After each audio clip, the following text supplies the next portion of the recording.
Hi, everyone, and welcome to the Lulu Story podcast, where style meets soul, a place to inspire you on your own journey of becoming and self expression. Through conversations with inspiring women, we will uncover what it is to truly show up as ourselves and the tricks and tips to build a wardrobe and style we love so you can always feel at peace in your skin, be visible, and thrive as yourself. And on today's show, I am very excited to say that I have Ally Capellino, incredible bag designer, with us. Thank you very much for joining me, Ally. Nice to be here. It's so exciting. I have used your bags for my clients over the years so often. And when I was messaging you, I have to say I was keeping everything crossed you would say yes. So I'm so pleased to have you here today. For anyone that doesn't know about your amazing bag brand, how would you describe the bags that you make?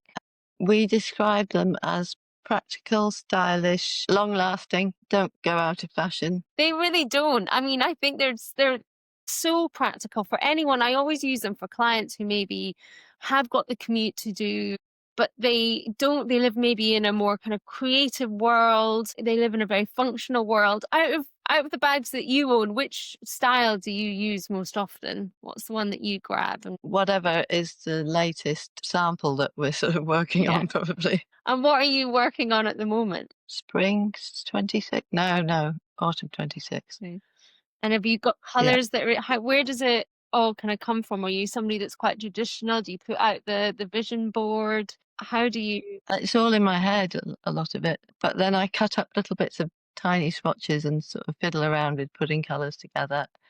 And I should say I don't know, they just grow. It's always an evolvement from what you've had enough of in the past and what you haven't had for a little Mhm. while. Some things just seem fresh at the time. Mm. I try not to take any notice of what's the theoretical trend at any one time because I don't really care. And I think that's why you speak to so many, because you are creating something that is authentic rather than it being, reactionary to what else is going on around it. Mm, And even just things that inspire me with the bags that you make is like, even just I was thinking today, like I put on my little lilac earring, and you often have those little lilac touches on like zips or your pieces. yeah, That attention to detail, I really appreciate. I think the zips are a really nice thing to sort of add a little bit of extra zizz Mm. sometimes. Although next season coming up, which I suppose is spring, we've sort of increased our core colours, and in fact, what we've made them is absolutely drenched in one colour, which also for us is quite new. Yeah, yeah, really exciting. A bit like the kind of color drenching, in interiors that's happening a lot at the moment. Yeah. Has quite a lot of visual impact then. Yeah, I think it has. For us, it's really different, but for other people, they might have been always doing it. I don't know. That's really exciting.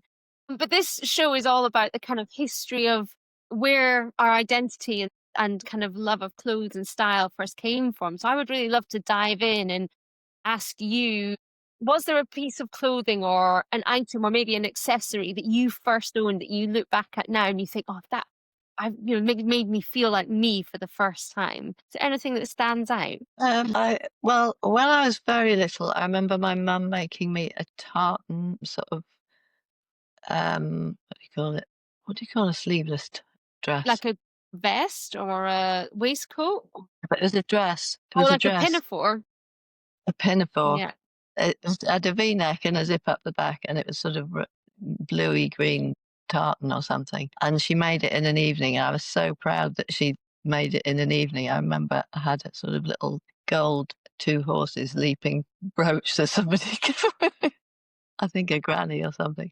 So that's one of the things that I remember noticing at the time. Mm. Must have been 5 or 6. But then I got into making clothes very young. When I was about 13, I started making clothes. I got really into it. I used to sell them to all the kids at Mm. school. I've got a rough book with my orders in them. And what kind of orders were you getting? Was it for more of the pinafores, or what was it for? Well, a lot of trousers for the boys. And then I remember making a jacket and not really understanding how to put the sleeve head in a jacket, and so I stretched all the excess fabric underneath the arm rather than putting it over the top. But I used to buy sort of patterns from dressmaking shops and stick them on top of each other and sort of adapt them to each other. Wow. And was your mum there kind of guiding you and helping you, or did you kind of No, I think she ignored me after a bit. I used to get up early in the morning and chop things out on the floor of the bedroom. Wow. So one of my questions was going to be, when did you first kind of think about becoming a designer? But it sounds like it kind of chose you.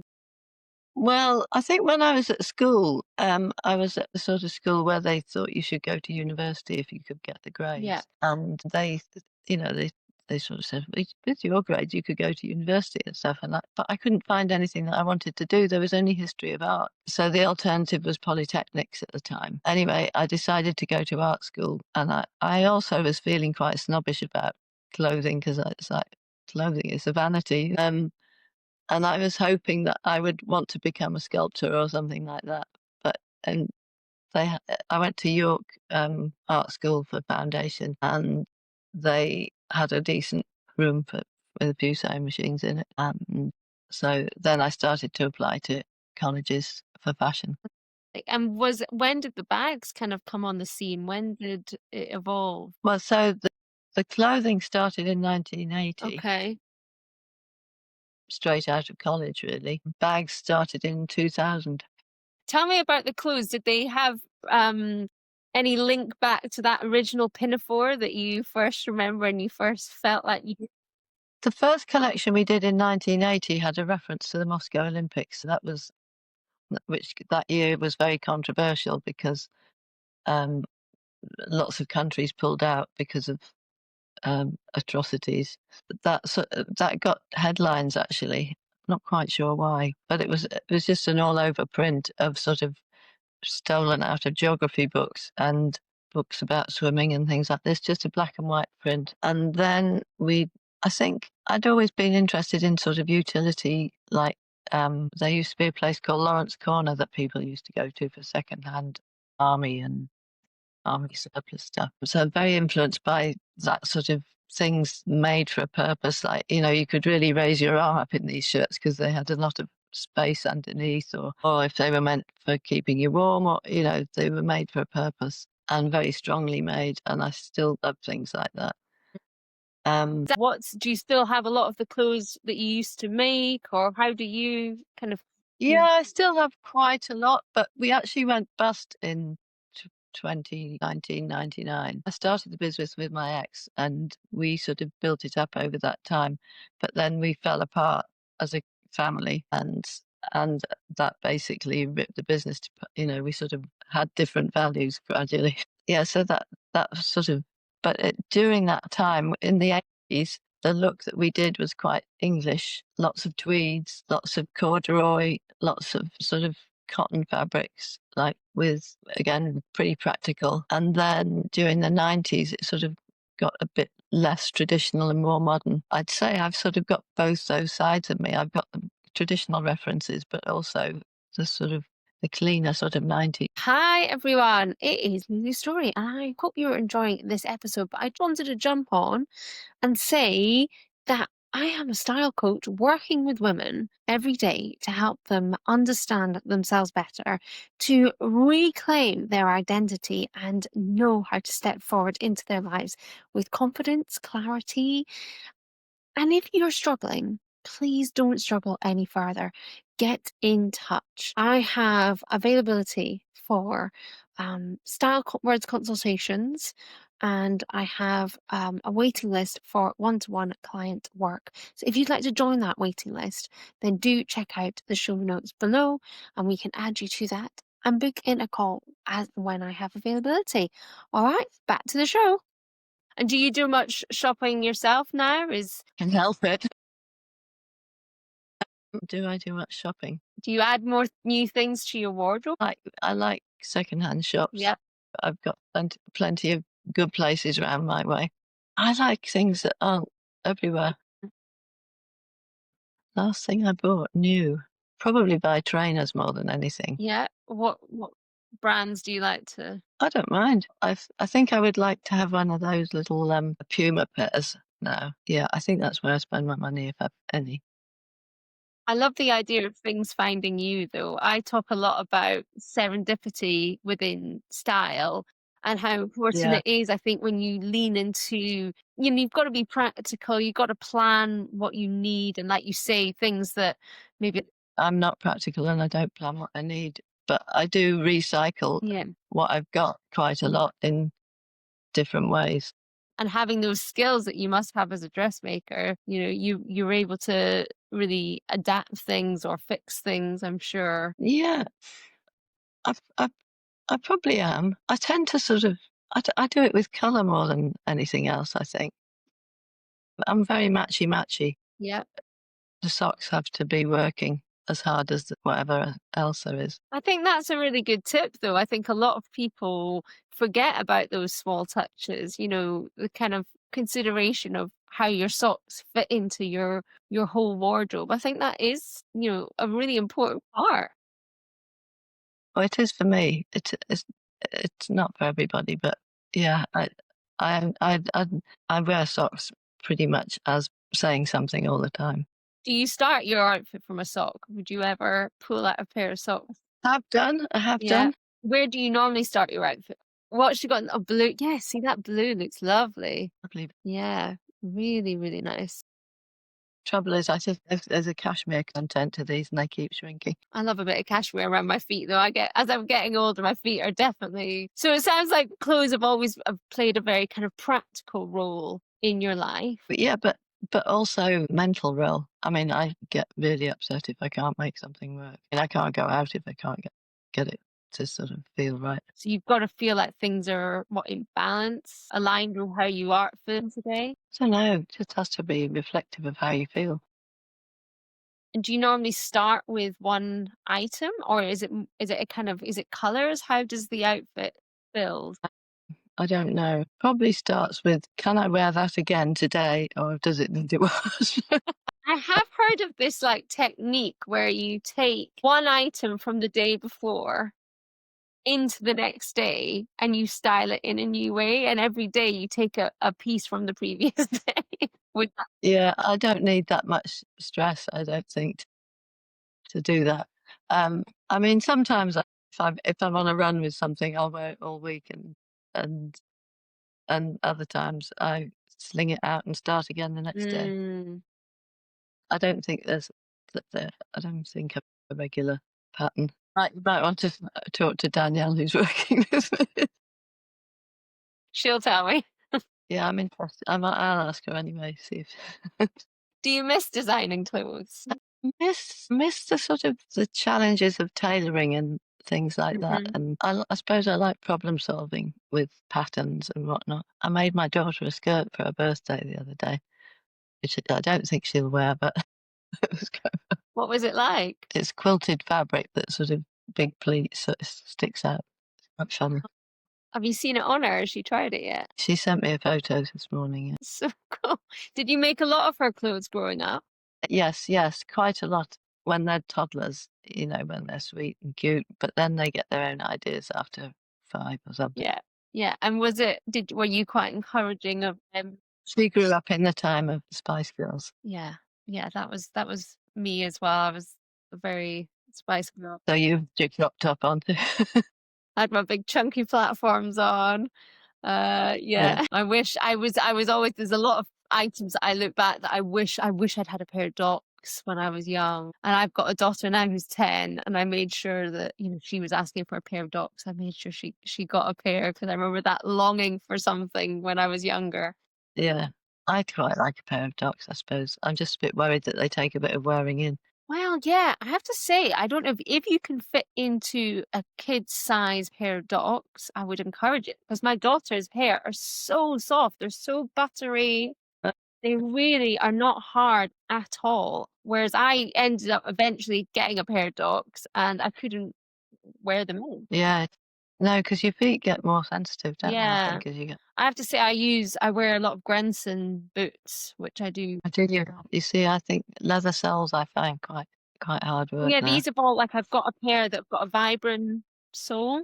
Oh, okay, Great. yeah. And we've just got a dog, so I need functionality in my life while I'm walking on the South Downs. Where do you live? I live in Brighton. Okay, Yeah. yeah. You're in East London, am I right? Yeah, I'm in Hackney, Yeah. yeah. How long have you been in Hackney? 21 years. And how has it changed during your time there? Well, we've got a Michelin star across the road. How often are you popping in there for your lunch most days? Been there once. I don't know. I'm sort of a bit of a home cook, really. Yeah. Does your creativity go into your food? Yeah. What was on last night's dinner? What did you Oh, I don't think I cooked it last night. What was it? I know it was some pasta. We got quite creative and did fish tacos last night actually. Fish Yeah. tacos. It was very tasty.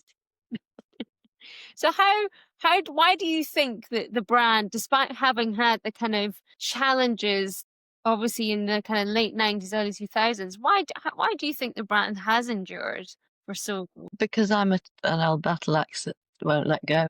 And is that your top tip for any other entrepreneurs and designers out there? Well, the thing is, I mean, it's not a huge business. It could do with growing a bit bigger to be able to support a proper.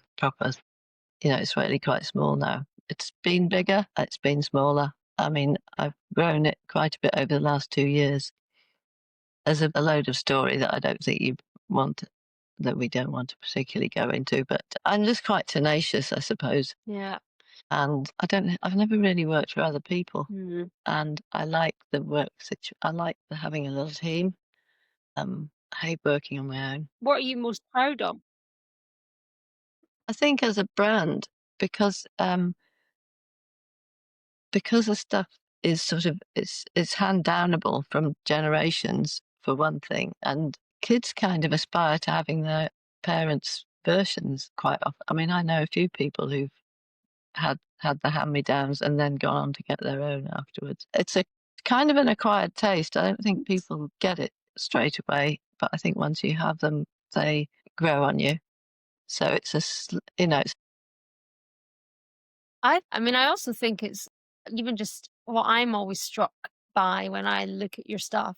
And even when I was on your site not that long ago, but I feel like there's even been updates recently, was the innovation that you have. So again, I can really sense what you were saying about that kind of timelessness, not following trends, yet you're definitely pushing forward. Like even that kind of collapsible rucksack, I forwarded it to my sister who's up in Leeds, who's just had a baby, and I was like, this would be great for you. So you're obviously always as well trying to kind of keep your finger on the pulse with innovation. yeah. I mean, I'm interested in innovation, and I'm interested in the construction. Um, and the sort of ergonomics, I suppose, sort of not putting a seam where a seam isn't needed and something which wants to be simple. But on the other hand, I guess a bit of gratuitous fun is also due at times. I mean, a lilac backpack is probably a bit of a whim for somebody, but I don't know. Well, It still does the job. the lilac one you did in pink, and that was probably one of the first pieces that I Yeah. suggested to a client. I had a client who I should say, one of the head choreographers for some of the West End shows. And so she needed something that brought, life into the studio, Yeah. hardware, Oh, and that's she needed nice. all her kit in her bag. Yeah. And she was very feminine, very girly, but we needed this function. So your bag just hit the nail. It was so perfect. Oh, that's really nice to hear. Yeah, Yeah. really perfect for that. What are you most proud of when you look back over the decades? What are you proud of? Some of the fashion shows we did actually were pretty good. I mean, again, they're teamwork events, and I think that's what I've liked about them, as well as the final outcome. Proud of keeping going. I don't think any one particular item. Mm, I mean, I think that Frank backpack with the two pockets is kind of our calling card, even if it's not the number one seller. It's a good seller constantly. yeah. And in some ways, when you have a range of things which is sort of constant, it's difficult to make room for other things, which is a bit of a challenge sometimes because you can't drop something in favor of something that you haven't tried. So you have to try other things a bit at a time. Sometimes put them in and then take them out again if they're not responded to. I love the wax. The wax cotton is our most successful stuff, and I think basically we're probably going to grow that more because we seem to know how to handle it. And when do you remember having that first moment of inspiration with the wax cotton of like, were you at a fabric fair or were you kind of out and about? Yeah, well, when I first started making bags, they were leather. They were all I just made like half a dozen leather bags, and they were made a bit like clothing because I'd never made anything in leather before. I've made some clothes a bit, but and so there was a bit of a point of difference about them because they were softer than bags seemed to be quite hard at that Yeah, time. And we used leathers that were quite sort of natural in finish rather than stiff or hard because they were more like fabric. And then that played back into the wax fabric because some of the leathers sort of aged in a similar way to the wax cotton. And I think maybe that aging thing is also ours to own, if you like, the sort of the getting comfy of a leather or a material become something you want to touch. and it's interesting that whole kind of I'm just hearing from my kind of perspective of just aging anyway and in our lives and becoming more comfortable with who we are. I love that this kind of like a dual storyline there almost of as the bag becomes more relaxed, potentially you also become more relaxed as a person. Yeah, I mean, you become less stressed by things going wrong. You become a bit less, well, if that's not right, then what's the best we can make of it? Yeah. Or, that sort of attitude, I suppose. Are you Unless you become more neurotic. which way have you gone, Ali? What do you think? I think I'm more relaxed, Mm. but also I find it difficult to not do anything. So maybe I'm more neurotic as well. And what does success look like for you these days, and how has that changed over the years? And what does it look like? Sales, I suppose, our success. That's the proof of the pudding, isn't it? Mhm. Nice comments from people. What else? I suppose, I don't What know. about for yourself as a person? When do you feel most successful, and has that changed over the years? When do I feel successful? I don't know how to answer that I actually. suppose for me, feeling successful has changed because before I would have thought it was the money or the status, whereas success for me now is having that a career that connects me with interesting people, that Yeah. I'm helping change people's lives, and that I can also be around as a mother, and I feel slightly less pressure on I suppose, the traditional routes of success. And I just wondered if I spoke with you at say 30, 40, would success and what you said success would be feel different to what success feels like now? Um, I don't know if I've really concentrated on. I've never had a real target, which is possibly why I'm I've sort of been opportunist rather than Hmm. Yes. I'm driven to keep going. I don't know. I mean, I've had some big achievements. I had a 7-year thing with Apple doing bags for them we sold thousands of those bags, but I didn't want to become a bag supplier to Apple. And I wanted, I think success is independence, maybe. Yeah. Yeah. Maybe that. Mm, I think that's wonderful. And I love that you do so many incredible collaborations and they all Yeah. feel true to you. I mean, even recently, the one that you did with Beck, which you've got some Yeah. beautiful bags that you guys have done together. Yeah. She's great. She's worked very hard on those. Yeah. How do you approach a collaboration like that? Well, when she first started, she was wandering around in Richmond Park or wherever she is, with the same old bag on all the time.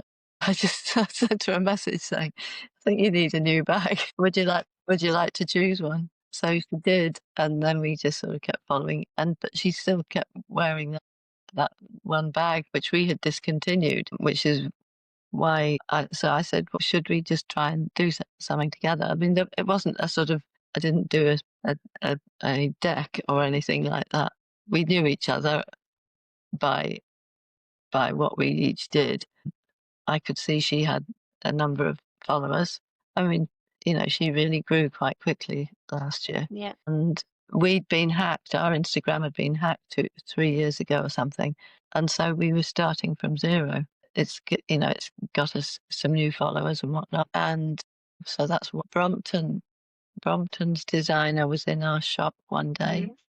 talking. And I said, well, what about a collaboration then? And that gradually happened. Barber, that happened through a manufacturing Yeah. connection. So now they come out of different Well, what's places. really what I love about what you're saying, and it speaks a lot to kind of how my business has evolved. Is, I think I've worked with a lot of business coaches, and there's a lot of planning and being very, militant and precise about who you're approaching. I've kind of over the last few years really developed my more spiritual side of me, and the kind of trusting in the universe, and like you say, the kind of opportunist moments where something comes up that you hadn't really anticipated. It takes you off in this really natural, lovely direction. And so what you're saying is really speaking to my lived experience as well about building my business. I really, I I won't take any blame for anything that you do wrong. all right, I won't put it on you.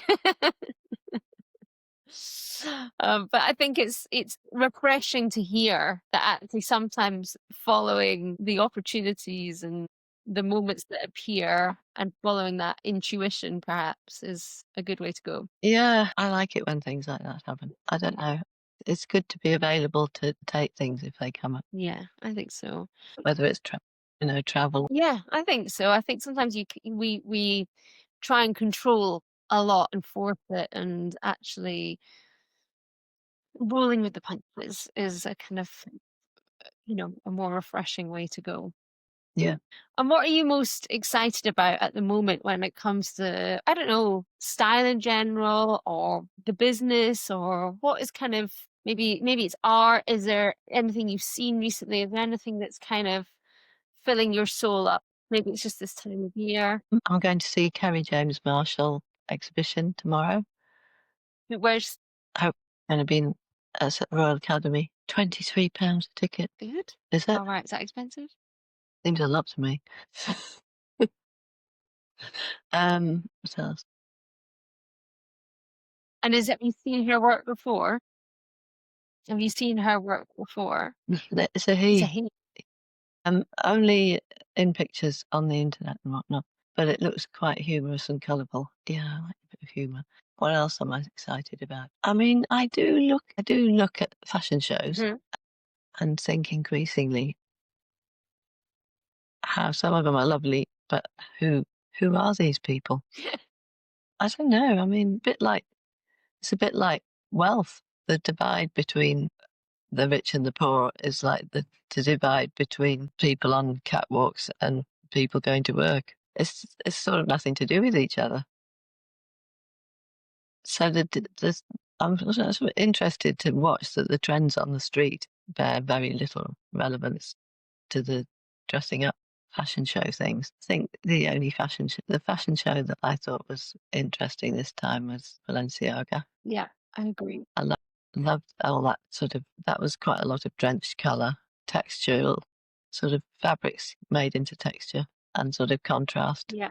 but really clean. Quite enjoyed the new direction of Chanel as well with the Have you seen that? that was like because they did a lot of like shirts and t-shirts with then a lot Uh, featured kind of dresses and skirts, yes, that was which yeah, no, felt quite fresh for Chanel. lots of skirts, yeah. Wasn't that Chanel?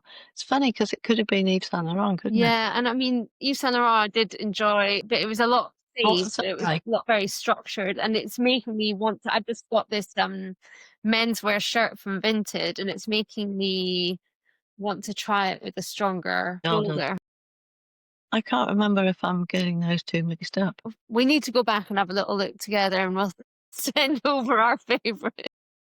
You've seen things before when you see stuff when stuff comes. No, not necessarily. I can get really excited about something if it looks. I mean, we've all seen everything before, but somebody twists it around and can do some ingenious. I mean, I think that Balenciaga guy is amazing. Yeah, yeah. And do you feel like London still inspires you? It's difficult in some ways. I don't want too much inspiration because I just get annoyed if I can't make it happen. So we've got to take it quite slowly to not sort of keep doing stuff that is we've got so many customers. We've got already got a collection of a certain size. Mm. If we go and add more stuff to it, then we haven't got enough customers for it, sort of thing. But That's sort of the practicality around that. And also we haven't got the manpower to do that much more. Although I guess inspired by things. It's a bit like buying things for your house. You can see my place is full of crap. I avoid the sort of places where I would normally not be able to resist some more. So you've had to slow down the creativity perhaps over the years. The production of it, Yeah. yeah, Yeah. It's yeah, interesting, again, I've found that too. I mean, I never even thought of myself as a creative up until I turned 30 and I read Elizabeth Gilbert's book, Big Magic. And even though I'd worked in the fashion industry and retail, retail manager for a long time, I'd gone to a very academic school, so I'd never thought that I was a creative. And then when I yeah. suddenly opened this door to creativity, it was like my brain didn't stop with the ideas. And even now I have to really tone it down because actually I've got to keep a business running. I've got to be regular. I've got to be consistent. Are you just working on your own? Yeah, I've got a couple of interns, but they're sporadic. They do about 3 to 6 months. Yeah. It's all me. Yeah. So Yeah, well done. thank you. So yeah, I understand the creativity kind of sometimes wanting to burst out. A lot of it for me Yeah. probably gets directed into my clients, which helps them. How many clients do you have? I mean, at any one time, I probably have about 10 that I'm working with. So for some of them, I work as a style coach. I work with them on longer, kind of 3 to 6 month projects, because really for me, it's not just about me telling them what they should wear. It's about them developing their own sense of style and the instinct and the practice of getting dressed every day. Like everything you said at the beginning about it's got to feel right. A lot of Yeah, women ignore that feeling and they just get on with it anyway, and then they don't feel good. So it's about practicing how to feel aligned and not just it'll do.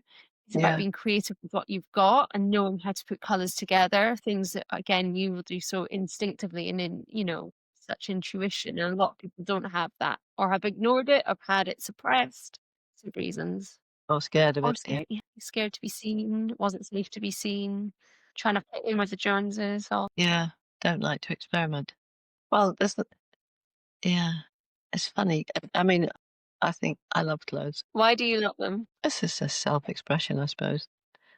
And I love it when I've got something on that I feel good about, and then I can go and enter some because I go on my own quite often to things. So it does make you feel confident, humorous. Like I think people will have they're not going to be overly sort of challenged. I don't look too fierce sometimes, but maybe I look too weird for some people. I don't know, and they keep away. But you stay true to you, and that's I try. Yeah. yeah.